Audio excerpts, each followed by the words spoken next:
Hello, friends. Welcome to Caught on the Mic with Michael Clark. I am so glad you're here. I don't know if I have talked about any band more than I have the band Letter Kills. They've only released one album, 2004's The Bridge. It came out during a time when I was having a creative crossroads in my own life. Thus, it influenced everything that I did thereafter. I was blessed with getting to meet Matt Shelton, their lead singer, for an episode in fall of 2022. Months later, the band reunited, and I had them on the show again in summer 2023. They played some reunion shows, did a tour, and released a comeback single called Right Where We Belong.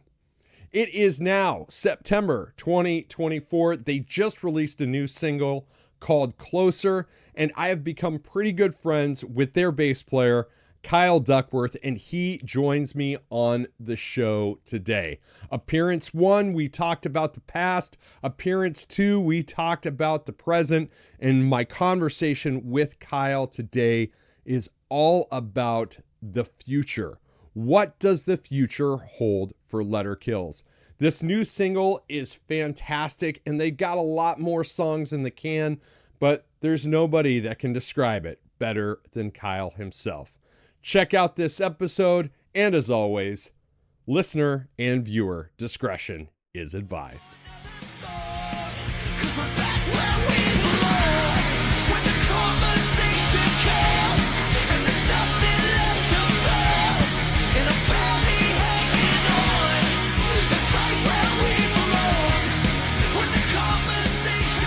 One band that's presence has been felt on the show more than any other band. It's my favorite band from the early 2000s, Letter Kills. Joining me today is my good friend Kyle Duckworth, bass player for Letter Kills. They released a new single, Right Where We Belong, about a year ago, and just recently, just within the past few weeks, released another single called Closer. Kyle, how you doing, man? I'm doing great. Glad to be here, Mike. Thanks for having me on. Man, it's always a pleasure getting to interact with you guys and kind of see things as they're happening. I had the whole band on the show in June 2023, and I kind of had an idea that new stuff was coming because it was on the precipice of your first set of reunion shows. And then you guys dropped this amazing single. You play some reunion shows. What the heck has happened with Letter Kills in this past year since I've had you on the show? Yeah, so we recorded that first single with Joey Bradford down at his studio, and since then we've been down there for a couple more sessions. We have a handful more songs we're excited about. Yeah, we've done that. We went out with a band called Maylene and the Sons of Disaster, which was fantastic.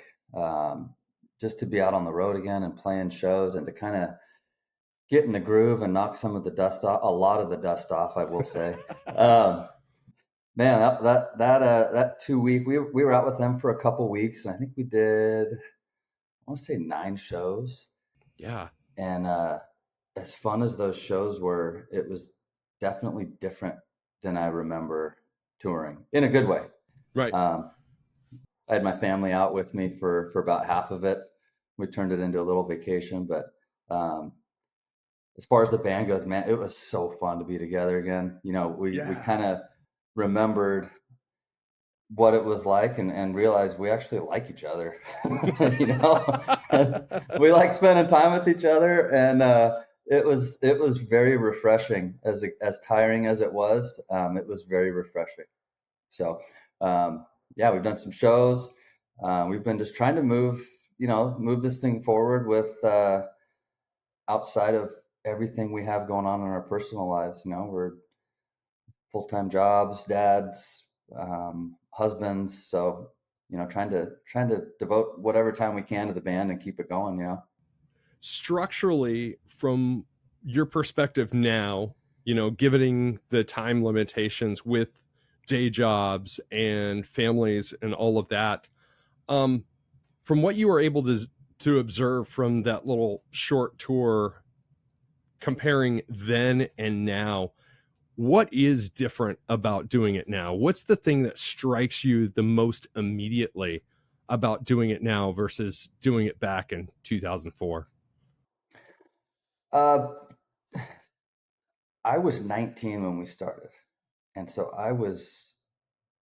although I think giving myself a little bit of the benefit of the doubt, I think I had a decent head on my shoulders for a 19-year-old, but I was still pretty oblivious to what was going on. And we were so hands off with budget, we just showed up to sound check and play, and that was it. All I cared about what was in the dressing room as far as drinks and refreshments and some other things, and that was it. So right off the bat, we're much more hands-on this time around, looking at guarantees and budget and okay, logistics. We're doing all of that now. So much more involved that way. Granted, we can all handle that now. There's a lot more teamwork going on. We kind of realize each one of us has our strengths and weaknesses, and we allow that to work to our benefit if we can. So much more involved. I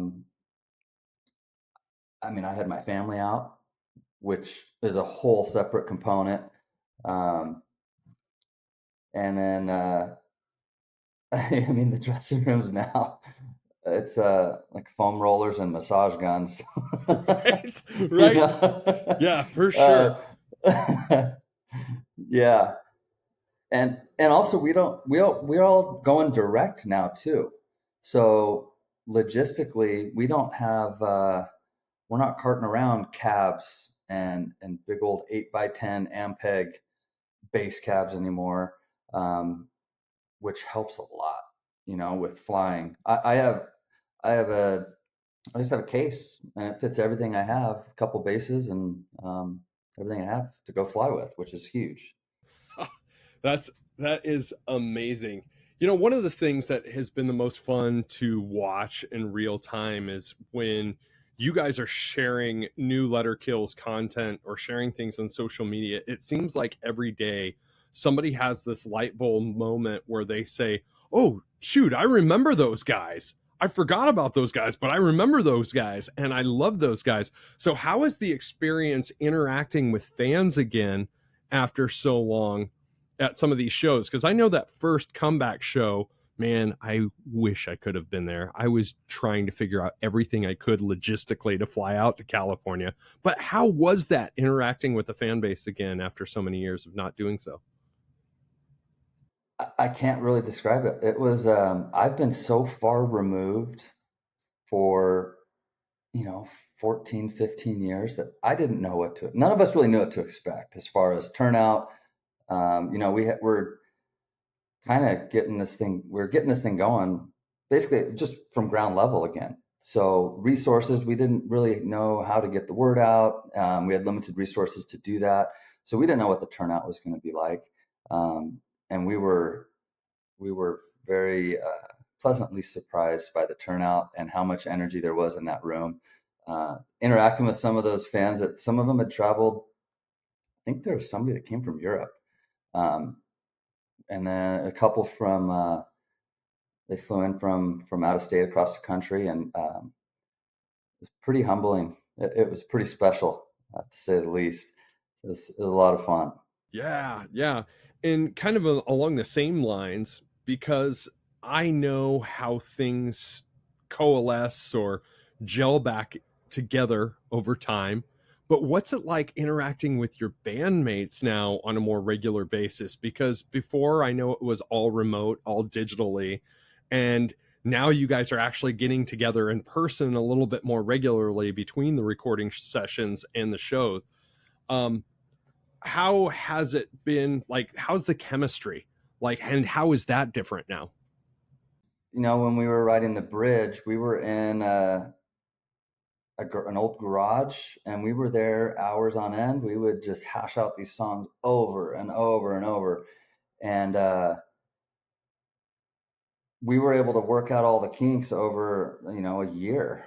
And now like you're saying with us, we all live in different states other than myself and Gene, but we rarely see each other. We just kind of show up to the studio and we might shoot some ideas, some riffs, some melodies back and forth to each other. But to tell you the truth, that catalog of ideas has gotten so big that it doesn't even matter anymore to a point. And we're so confident with the environment and kind of what Joey has and what he offers as a producer and a friend creatively, that we have 100% confidence. We just can go down there and we have confidence in everybody's abilities and him to kind of hear all of our ideas and throw in his own input, that we don't even do much, prior to getting to the studio anymore. This last session we had, we just kind of showed up and anybody have any ideas? Yeah, I got something. All right, let's go. And that was it. That's great. That's great. And I got to tell my audience, obviously I have formed a friendship with the Letter Kills guys and with Kyle specifically. I've heard a little snippet here and there of some new Letter Kills material. And from my ears and from my vantage point, this is not only the proper sequel to The Bridge that we never got, but almost an elevation of what could have been. And that for me is super, super exciting. What about your peers? Like, have you interacted with any of your peers, any of the guys that you used to tour with? Obviously, you're working with Joey Bradford, who is the guitarist for The Used. Fantastic songwriter and producer himself. Oh, yeah. But almost like an extra member of Letter Kills from this process, from my vantage point as well. But what have you shared any of this stuff with some of your other former peers and gotten their feedback or their takes on it? Yeah. We've sent some stuff around and we've had, I'd say, good feedback. I mean, you never know. If you don't hear back, it might be, if you don't have something good to say, don't say anything at all. I don't know. But I mean, not to say I don't care what other people think, but we are so excited about the songs we are writing that it can come across maybe take it with a grain of salt, but we don't care what other people think. No. We're writing them for us, and if whoever loves it, great. If you don't, great.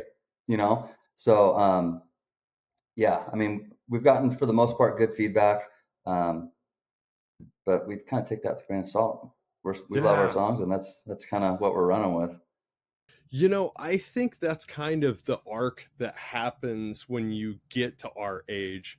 And that's when your best stuff comes out artistically, is when you do start making the stuff that's truest to yourself. Because if you start playing and performing for other people and with maybe not so, how do I put it?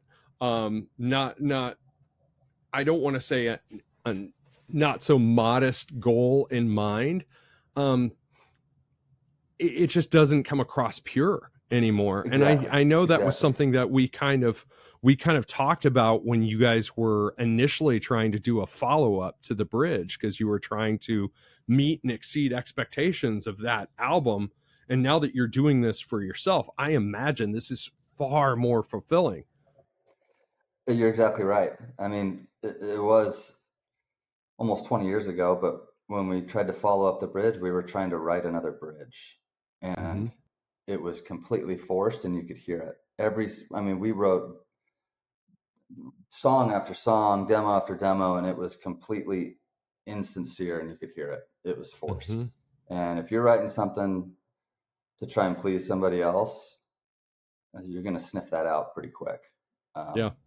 I don't like listening to music that sounds forced or insincere. So, yeah, that I would say is our goal, is to be sincere in what we're doing. We don't have we don't have time to waste to not be sincere. So right. No, nobody does. It makes perfect sense. Leaning into my own past experiences, I know that I had built a notorious reputation that I would get to a point creatively where if I felt something was starting to become too contrived and too serving to be popular or to serve an audience versus myself, I would hit these lulls where I would just almost have creative writer's block where I just couldn't write. I would clam up and I couldn't write anymore. And it was like, Wow. it's because this feels artificial. And maybe Yeah. that's why music was never fully a path for me. I was always half in, half out. But I totally understand that and I get that. Do you have a favorite song of this new batch yet? I don't. I mean, I thought we just did a couple new songs down at the Vibatorium with Joey, and within the first week, I thought one of them was my favorite. But the more I've kind of listened to them, and they've all kind of settled in a little bit. Out of we've done, I think, 6 total, including Right Where We Belong, and the newest 5. Each one of them just kind of has its own path and its own life to it that I kind of like them all. Yeah. As a parent of 4 children, it's kind of like picking a favorite kid. You just can't do that. Can't do it. Yeah. At least publicly, you can't. You can't. No, exactly. Not on the air. Oh man, I'm excited. So do you have kind of a goal to when you're going to get these out, or are you guys going to keep churning them out? Because I know when you and I were texting back and forth with each other, you said the goal was to do a full length. So what is kind of the end goal for this new batch? Yeah, so we've talked about putting out a full length. I'd say that is still part of our conversations. I think we've been talking some strategy with management and talking with Joey and I think we're probably leaning towards maybe releasing an EP. Okay. And maybe trying to get into a cycle like that, release an EP every year and a half, 2 years. Yeah. That's probably a little more realistic, and things have changed so much. I mean, we know kind of where we stand. We're not big enough to drop a full length and have it do much. So we really have to think about strategizing and how we're going to release singles and what our schedule looks like as far as, if we can get some festivals, release a single right before, or certain, headlining shows. We might put together some regional headlining shows throughout the year, maybe go back to Chicago and Milwaukee and St. Louis, do a few in a weekend, and maybe release a single a couple weeks before it. So our talks have kind of gone more like that. That's but genius. we just released Closer a couple weeks ago now. I think it's been a couple weeks, and we have 4 more ready to go. So we're starting to look at some video ideas for another single. So we have stuff in the works and stuff we're working towards, definitely, but leaning towards an EP at this point. That's amazing. And yeah. I think anybody that has been following my show, and I will completely transparent and honest with you, I have had numerous friends, and when I say numerous, I mean numerous friends that have texted me and have actually gotten into letter kills recently as a result of you guys being on the show. And they're like, man, I'm so pissed off that I missed these guys the first time around. So having you guys back is going to be a gift to everybody. And I absolutely love that. Well, thank you. That's awesome. And yet we, initially when we decided to release a single and play this show, our first show back, we kind of were just thinking, just for any old fans who still cared. Now we're wanting to, kind of not start over. We want to kind of, get those old fans that still maybe remember us or still care. And we want to get some new fans, so. Yeah. Yes. I'm excited about it. So let's turn the page a little bit, because you and I it sounds like we've kind of had similar summers. We've both been busy. We've been herding cats. Let's talk a little bit more about Kyle Duckworth and what he's been busy with this summer, what summer 2024 has looked like for you, and maybe a little bit more on the personal side of things. What else have you been up to, my friend? Oh, wow. Well, Loaded question. loaded question. How much time do you have, Mike? I mean, I could talk for a long time on this one. Yeah, so I'm married. I have 3 kids, 11, 9, and 5, that all stay very busy with, man, I don't know what they don't do. It's probably a shorter conversation what they don't do. But they do anything from club soccer to travel baseball to both of our girls are in dance, jujitsu, music lessons. So we're constantly running them and getting them where they need to be, and which is an absolute pleasure. We love doing it. It's so fun. I also coach my son with baseball. I try to stay as involved as possible with all of them, trying to soak it all up and cherish every moment, you know. So yeah, stay busy with that. We actually just moved. I live here in Southern California in Temecula, and we just did a full renovation on a house for the last 7 months. Yeah, completely gutted the place, took out walls, added on. So we just moved in about 6 weeks ago. We had we cut our square footage in half, so we were kind of walking through. We had Home Depot boxes, and we were kind of tunneling through for the last 4 or 5 weeks. But yeah, that's been taken. That took up quite a bit of our summer. We tried to work some vacations in around there, you know, going beach camping, um, that type of thing. Yeah, and then day to day around here, I work as in the fire service, so I work as a firefighter paramedic for a department down here in Southern California. Every time I'm off, I'm trying to spend as much time as I can with my family here. Yes. Yeah. Yeah. Yeah. And I got to tell you, man, I'm probably not telling you anything you don't know, but it happens so fast, so fast. And that time goes by so fast. You know, I've got my twin stepdaughters, my daughter, they're all three seniors this year. My son's a sophomore this year. And it's crazy to the point where I will look at Facebook memories and such, and I will be like, oh, we just did this vacation like 2 years ago. And then I look at the timeline, it was more like 7, 8 years ago. And, you know, it's life, man. Life. Flies It's, by. yeah, yeah.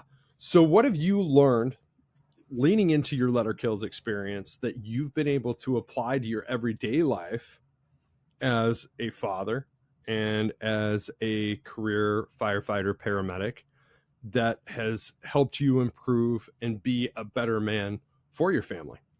That whole initial, I mean, when we were on the road for about 4 years, better part of 4 years, and like I said, I was young when we started. I had just turned 19, and I think that world, I think day in, day out, it wore on me a lot. And um, you know, my personality, I have an all or nothing personality. You know, yes. So if I'm going to do it, I'm going to do it. And you know, I didn't do anything too crazy, but I definitely realized, you know, after that 4 years of touring, and the band kind of, you know, trying to write a follow-up record, it fell through, you know, didn't, we ended up disbanding, and I kind of felt like, how did I get here? What happened? And you know, looking from where I was at the age of 24 and what was my normal as opposed to 19, um, such a huge difference. And it didn't happen like flip of a switch. It was little by little. And, uh, you know, it was that day in, day out comparing myself to somebody else saying, oh, well, I'm not doing that. So I'm doing just fine. When in reality, I was pushing my own line further and further, you know? So I think that big takeaway is I'm aware of who I surround myself with now, and very aware of it. I'm aware of who my kids are around day in, day out. Not that I try to, we don't try to snowplow for our kids and make things easy for them, because I believe, an appropriate amount of adversity is good for for kids. But as far as the environments they're in regularly, we are very aware of it. Because I learned even as an adult, it can wear on me, and I didn't even know it. We're all believers, right? And in the band Letter Kills, we were all believers. We were not a Christian band, but we were believers. And personally, I've realized how important it is for me to stay. I read my Bible, and that is utmost importance to me now. So that was Yeah. really the takeaway for me from that a little episode. 3-4 years of touring was my big takeaway that I apply now.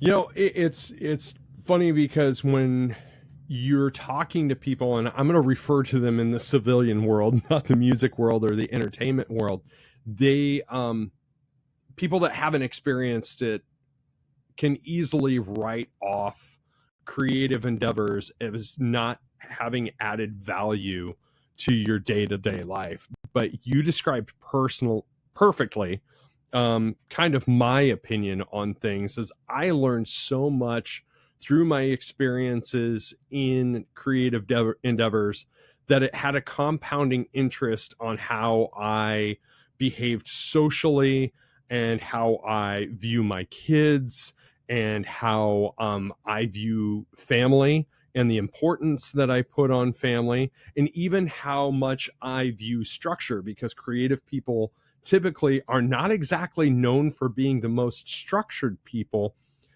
but successful creative people are the most structured people. So it's funny because people write that off and they don't realize the value that you can gain from kind of taking that gamble in life, and more times than not losing as opposed to winning.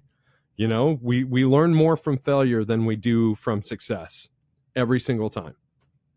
100%. And you know what? My dad, I was going to a junior college right out of high school when I joined up with Matt, Tim, and Paul. Dustin and I were in a band. We joined up with the three of them, and within a few months, it just kind of took off. Not that us joining up had anything to do with that, but it was a series of events that just all came together. But I was at a junior college, just kind of going to college because it was the right thing to do, quote unquote, right? That's what everybody did. Had no interest in it. And I was actually pursuing a career in the fire service at that point. I was taking some classes, and the band started to, we were presented with a contract. And I remember talking to my dad, and it shocked me, his answer. But I said, Dad, I don't know what to do. I'm loving the fire service stuff. I feel like I'm getting excited about it, but I've been wanting to do this with the band and have this opportunity. I've been working towards this for 5 years. And he said, you got to take it. You got to go do it, because the classroom will always be there if that's what you want to do, but you're going to learn stuff on the road that you can't learn anywhere else. And man, getting to be, older and to be a father now, to have, the confidence he had not only in me, but how he raised me to say, go do it. Pretty remarkable. Yes. Yeah. Granted, for sure. I think I came home sometimes and they'd see me after 3 months on the road and they'd go, oh, we should have stayed in the classroom, but he was right, man. I learned, like you're saying, you learn so many things. I learned a lot of things I don't want to do again, but just how to interact with people. How to get over some fears of getting in front of who knows how many people. You kind of take it for granted. And like you said, people don't really think much of it, but those little experiences build confidence that pay dividends throughout your life, you know? Yeah, for sure. So, how does Kyle manage his own stress in life now? What do you do to unwind, blow steam, and take care of yourself? You've done a really good job talking about how important family is, but we all know the airplane theory that you have to put that life mask on your own face before you can put it on your own kids. So, how do you take care of yourself outside of the world of music in the fire service and family? Yeah, I expend my I guess a stress reliever. My outlet is exercise, and I've found out a couple years ago I've neglected music. You know, the creative side of me has been completely shut off, not on purpose. Just I just kind of separated it from family, and no, I can't blend the two, and that has really helped. You know, kind of relieve some stress from every day, you know, day in, day out stuff, you know, certain stressors from my job. Um, Definitely, I have to pay attention to what I'm bringing home and how I can kind of cleanse my mind and soul of whatever I'm seeing. So music helps a ton, and then exercise is a huge one. I mean, my wife, you know, might be in the afternoon and she can just kind of read me and she'll go work out. Just Are we go. married to the same person? Yeah. Dude, same. Yeah. Yeah. You need to go. So that's a huge one for me. Huge. Do you ever notice whenever you've like I'm sure you've had those moments where you've skipped the gym a couple of days and you can kind of feel yourself like lingering into maybe some more negative space because you didn't get that physical activity? Because I know that happens to me too. Anytime I have a little gap where I'm not in routine, I fall apart. Oh, 100%. And it feeds into, if I go a few days without it, it feeds into making some not so great choices as far as what I'm eating, and it all just kind Mm-hmm. of starts to snowball. So, um, yeah, I was better at it, you know, a year or two ago. I'm getting back into the swing of things since we've moved here, but I have a full setup in our garage with. I'm kind of a CrossFit geek. Yeah, I was just gonna So say because I knew you were involved with the CrossFit community. So yeah. yeah, I actually went to my department sent me to a CrossFit level 1 trainer class. So I went there about 4 years ago, and so I've coached some classes at some places around here, some gyms, and I love it. But man, that when I went to that class, it was humbling. I will tell you that. I had never done CrossFit, and it was. I wish I had some footage of myself there because it we would have gotten some good laughs. Do you ever find because you mentioned something earlier, and I think this is another one of those things where you and I share in common. You're an all or nothing guy. Yeah. Like that's how I am too. And my buddies, when they joke around with me, are like, "Oh, you're gonna play in a band again eventually." I'm like, "No, I'm not," because if I do, that's a slippery slope, and I not to not to degrade anybody that's gone through treatment or anything along those lines, but sometimes in some ways I kind of equate it to addiction or alcoholism where it's almost a slippery slope. If I even dip my toes back in those waters, then I'm all in again and other things start to suffer. Do you ever find that it's difficult to maintain that balance between family, music, and your own personal health and fitness? 100%. That's what you just said right there is what kept me from wanting to do this. Um, Yeah. because Matt and Tim, they called all of us. They tried to get this going again like 6 years ago, Right. And what you just said is what I said. I want no part of it. Um, just because, yeah, the personality, and I felt like when we ended, if we would have kept going on the trajectory we were on, um, there was a possibility I had some bad things in my future coming, Right. if I kept on going like I was going. And so that kind of left an impression on me where I said, I'm done. I'm going the complete opposite direction. Um, and I don't know what changed. I think getting more aware of it and then seeing my kids get older and kind of ask questions about it, and me thinking I could include them in this and Right. take them along for the ride, and that will, like my son, if we go on a one-nighter trip to go play a festival somewhere, I'm going to bring one of my kids, you know and it'll be a completely different environment. It already is a completely different environment.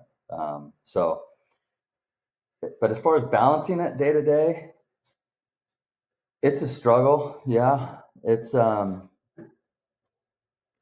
realized how much I love doing it. And it's, it was on my mind a lot a year ago. And as it's kind of continued to gain steam, it's on my mind even more.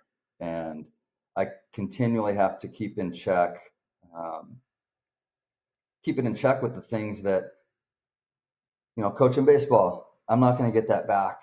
I'm not going to get those times with my family back. So it's definitely a continuing, keeping things in check. Sometimes the scales might tip a little bit and you got to bring it back, and there's going to be ebbs and flows with all of it. But yeah, my family is at the forefront of it. And that's what I'm keeping as a priority, 100%. I love hearing that. And to be honest, it's good for me to hear this, on a personal level, not just a podcast entertainment sort of level. Like, I just recently inherited a few of my dad's guitars. My dad passed away about a year ago, I'm and sorry. he left behind, he was a guitar collector. He was a professional musician, pretty accomplished one himself. I'm not going to play Johnny Name Dropper, but he did some cool stuff. So I inherited a few of his guitars that I just recently got, threw one on, and I start playing it. And the next thing I know, I'm starting to think through set lists, and I'm just trying to play for my own enjoyment. And I'm like, oh my gosh, this is such a slippery slope, you Oh yeah. know? And I find that it is exactly that. It's like, it's watching the scales and making sure the scales don't tip, and that it's okay to just play for my own enjoyment and for my own happiness. I don't have to play with a goal in mind. Fitness, I can go work out. The point isn't to look like Hulk Hogan. It's like, Exactly.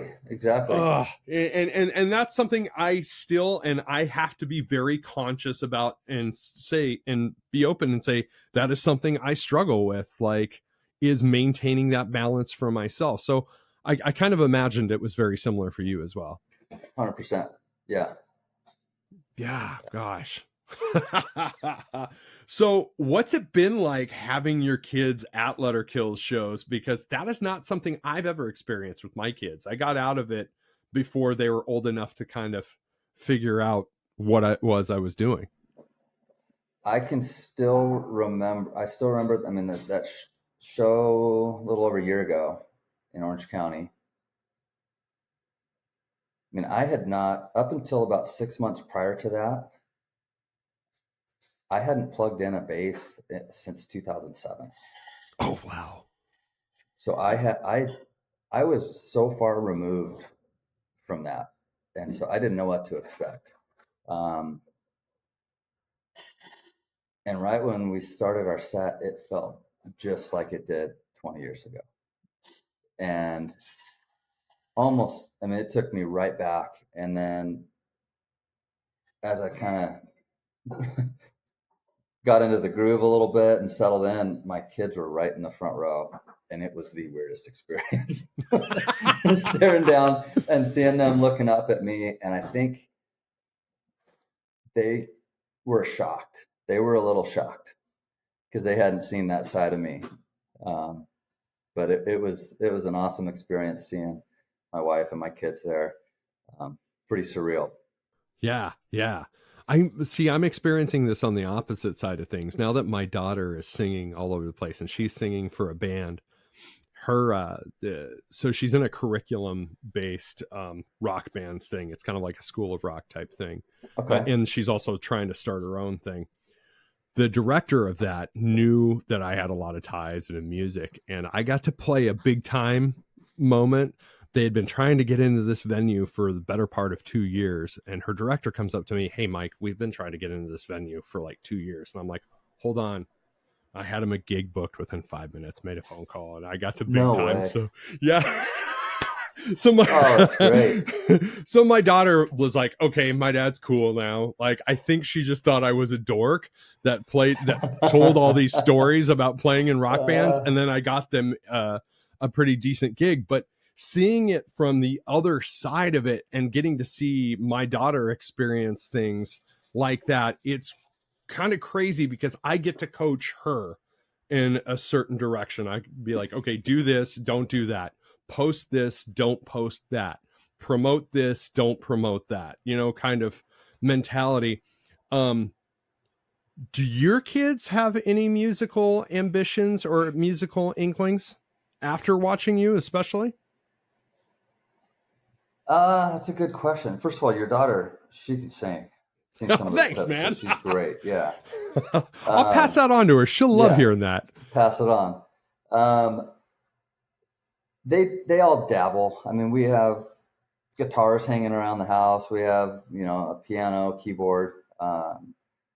We will have them in guitar, piano lessons. We don't force it with them. My oldest is probably the most interested consistently, and so we'll have him in the piano lesson maybe once a week for 6 months, and then we just stop. And we just let her. We want it to be fun, but she'll go in and she'll play piano for 20, 30 minutes. Maybe she might do that a few days in a row, and then she won't play for a few weeks. But I think at this point, she's the most interested. She can sing, she can play. My son just wants a set of drums, I think.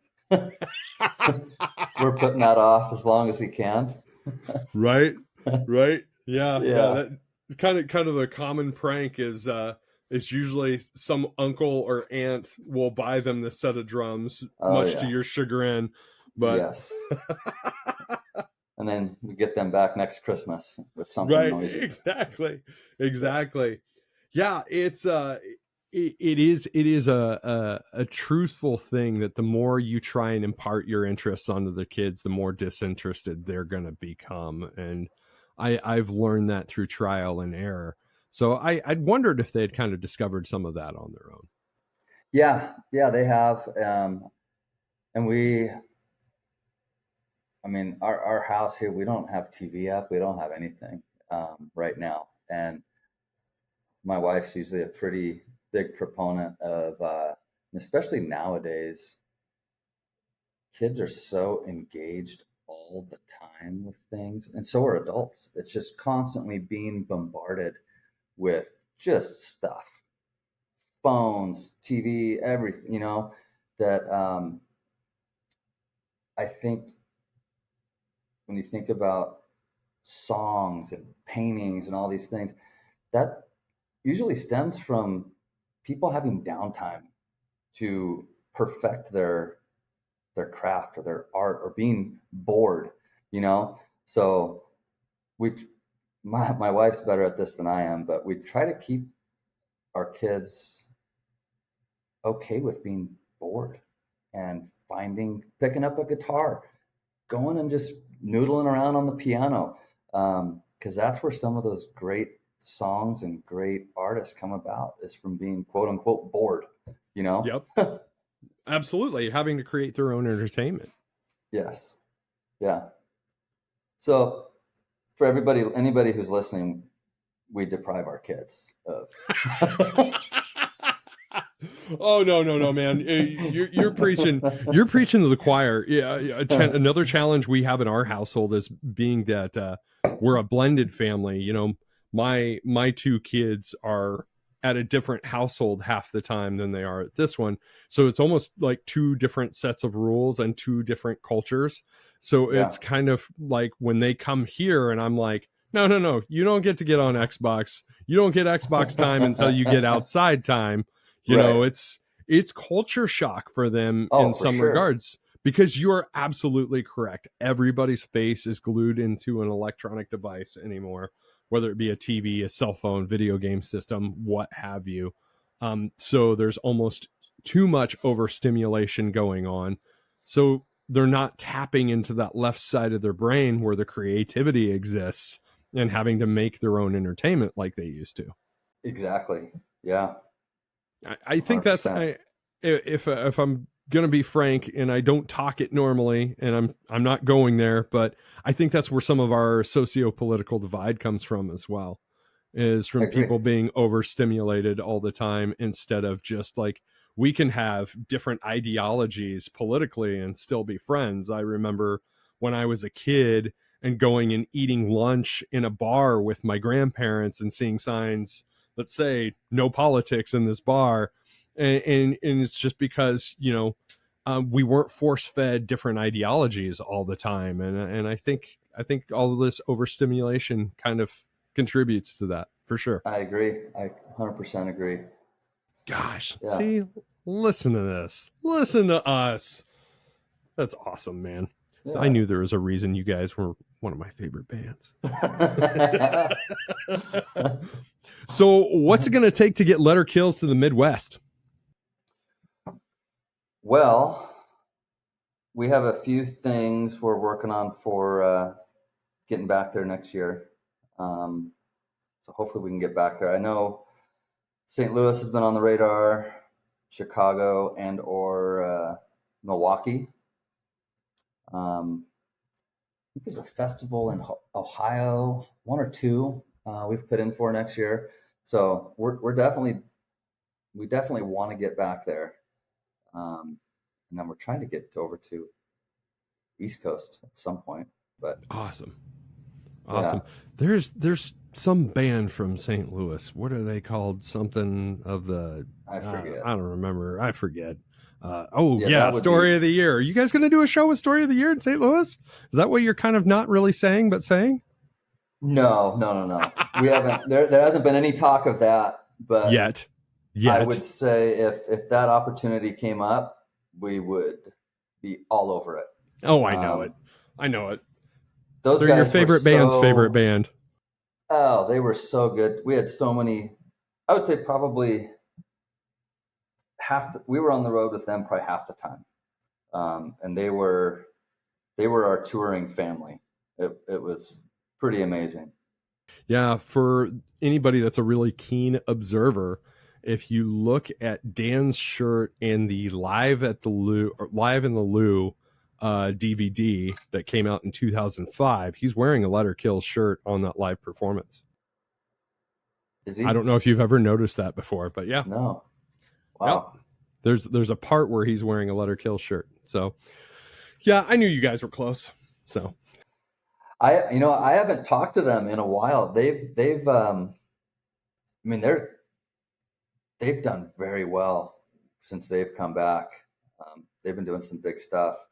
So I haven't talked to them. I know Matt and Tim. They've gone out and saw them, hung out with them a bit when Story went through Dallas and when they went through Salt Lake, where Tim's from. Yeah, I haven't connected with them. I want to. I miss those guys. well, you know, and having talked with Adam on the pod, almost not quite 2 years ago, um, they're also kind of laying the blueprint for how you can still do this professionally, but still maintain your family life and your other career avenues and such as well. And I think that's kind of a lot of the new music industry model, is especially bands from our era, figuring that out and figuring it exactly what we have been talking about pretty much this whole time, maintaining Right. balance. 100%. 100%. That's another thing that kind of, talking with and hearing about Story of the Year and hearing about some other bands that are at that same stage in life, and they're able to kind of do they don't need to be on the road for 9 months out of the year, right? That's another thing that kind of made me go, I think this is doable. We could make a run at this and go, like we're saying, maybe every few months go play some regional shows, line up a few shows, and keep that going as long as we can, and we're in for a ton of festivals, and we're putting in for every festival you can think of. And some of those festivals do so well. That When We Were Young is huge. Yeah. It's all a game of working smarter, not working harder anymore. And 100%. for as much as we can vilify and demonize social media, that is one area where social media has actually been helpful, has been making that connectivity with an audience 24/7 really easy, so you don't have to be on the road 6 months to a year at a time. So Right. one of the benefits. So what else do you have to share? What else is in the future of Letter Kills? How do you want to wrap this all up, my friend? Future Letter Kills. We're just getting started. I think we've been so surprised at the songs we've put out, and we're just so happy with them, and we're excited about them, and we feel like we have so many more in the chamber ready to go. It's just finding the time to get down and track, but we feel like we can keep this thing going for another decade. We've been building kind of our team, management and booking agent, and we have some people that we are so fortunate to be working with. I think next year is going to be a big year. We have some big stuff in the works. I hope some of it, if half of it happens, then it's going to be a success. So we're excited to get some more songs out. We just had Closer, like I said, Closer video, single just released. Looking to get another one released by the end of the year. If not the end of this year, it'll be first quarter next year. And we're just looking forward to get out and playing. Man, Kyle Duckworth, figuratively and literally, that is music to my ears to hear all of that happening. I am glad we are able to just message each other every now and again and say, hey, what's up, buddy? And sit down and have another podcast episode together. It's always great here. I always love getting a notification that I got a message from Mike. So it's always great to hear from you. Likewise, man. Yeah. All right. Kyle, thanks for doing the show. The world's a much better place with you in it, my friend. Thanks, Mike. Great talking with you. Thanks again for having me on.